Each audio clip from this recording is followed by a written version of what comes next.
سمرا نے ہمارے ساتھ بیٹھ کے نہ تو کھانا کھایا اور نہ ہی کوئی بات کی۔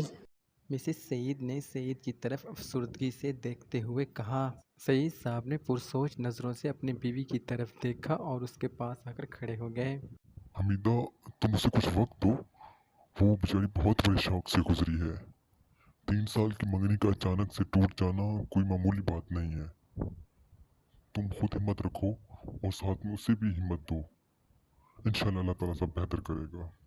سعید کی یہ بات سن کر ریحانہ نے ایک سر آہ بڑھتے ہوئے کہا۔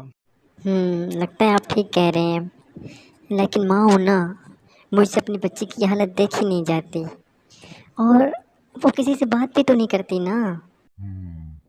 انشاءاللہ وہ بات بھی کرے گی، لیکن ابھی وہ جیسی ہے اس کو ویسی رہنے دو۔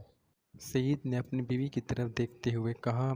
سمرا سعید اور ریحانہ کی اکلوتی بیٹی تھی اور وہ ان کی بہت ہی زیادہ لاڈلی تھی۔ پروفیشن کے اعتبار سے وہ ایک بینکر تھی۔ 3 سال پہلے اس کی منگنی اس کے ایک کولیگ فیصل سے طے پائی تھی۔ دونوں خاندان اس منگنی سے بہت ہی زیادہ خوش تھے، لیکن اچانک ایک دن فیصل بنا بتائے UK چلا گیا۔ ایک دن اس نے سمرا کو فون کر کے بتایا کہ مجھے گرین پاسپورٹ کے لیے وہاں پر کسی عورت سے شادی کرنی پڑ رہی ہے، اس لیے میں تم سے شادی نہیں کر سکتا، پلیز مجھے معاف کر دینا اور میرا انتظار بھی مت کرنا۔ فیصل کے گھر والے جہاں اپنے بیٹے کی اس حرکت پر شرمندہ تھے، وہیں پر انہیں اس بات کا دکھ بھی تھا کہ سمرا جیسی اچھی لڑکی ان کی اب بہو نہیں بنے گی، اور سمرا کے والدین پر یہ خبر تو ایک بم دھماکے کی طرح گری تھی۔ لیکن اس سے بڑھ کر ان کے لیے مسئلہ سمرا کی خاموشی تھی۔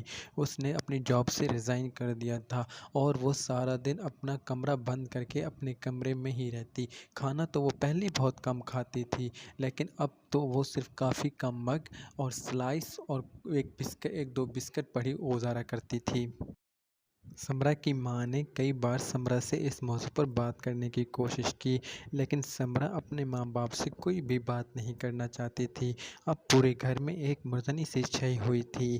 صبح صبح سعید صاحب گھر سے آفس کے لیے نکل جاتے تھے اور وہ شام کو لوٹ کر آتے تھے، اور سمرا بھی سارا دن اپنے کمرے میں بند رہتی تھی۔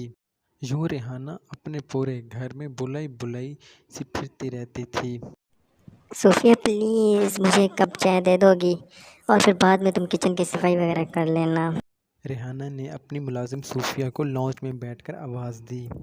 صوفیہ جب چائے دے کر واپس پلٹی تو اس کے چہرے پر ایک خوشگوار حیرت سی نمودار ہوئی۔ سمرا بیٹا، آپ کے لیے بھی چائے بنا دوں میں؟ پلیز میرے لیے بھی لا دیں، میرے سر میں بہت درد ہو رہا ہے۔ یہ بات سن کر صوفیہ سمرا کے لیے چائے بنانے کے لیے چلی گئی۔ پھر ریحانہ نے سمرا کو اپنے پاس بلایا ادھر ہو بیٹا، ادھر ہو، میرے پاس آ کے بیٹھو۔ اور پھر وہ دونوں خوشگوار ماحول میں باتیں کرنے لگ گئیں۔ سمرا بیٹا کچھ کھا لو نا، کب تک بھوکھی رہو گی؟ ریحانہ نے سمرا کی طرف دیکھتے ہوئے کہا۔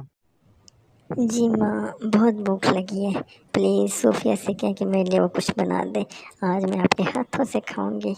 سمرا بیٹا، کیا تمہیں پتہ ہے تمہارے ابو سے شادی سے پہلے میری بات میرے تایا زاد سے طے ہوئی تھی؟ کیا؟ سمرا نے حیرت زدہ نظروں سے ماں کی طرف دیکھتے ہوئے کہا۔ بیٹے، 6 سال تک ہماری بات پکی رہی، اس کے بعد ان کو ان کی پڑوسن سے پیار ہو گیا تھا، تو جب تمہارے نانا کو یہ بات پتہ چلی تو انہوں نے یہ منگنی توڑ دی اور تمہارے ابو کے ساتھ میری شادی کر دی۔ پہلے مجھے بھی بہت دکھ ہوا، میں بھی بہت روئی تھی، لیکن پھر میری ماں نے مجھے سمجھایا کہ بیٹا جو آپ کا تھا ہی نہیں اس کے لیے کیا رونا۔ اس زمانے میں بھی میرے سر میں بہت درد ہوتا تھا اور میری آنکھیں بہت جلتی رہتی تھیں اور میں روتی بہت تھی، لیکن پھر میری ماں نے میرے سر میں ڈابر آملہ تیل سے مالش کرتی تھی، اس سے بالکل ٹھیک ہو جاتی تھی۔ اس کے بعد وہ دونوں کھل کر ہنسنے لگی۔ امی ویسے ایک بات تو بتائیں، کبھی ابو نے آپ سے کوئی ایسی بات نہیں کی جس سے آپ کے سر میں درد ہونا شروع ہو گیا ہو؟ سمرا نے ہنس کر ماں کی طرف دیکھتے ہوئے کہا۔ بڑے دنوں بعد سمرا کے چہرے پر ریحانہ نے مسکراہٹ دیکھی تو اس کی آنکھیں نم ہو گئیں۔ اچھا بیٹا یہ بتاؤ، سب سے زیادہ سر میں تیل کی مالش کون کرواتا ہے؟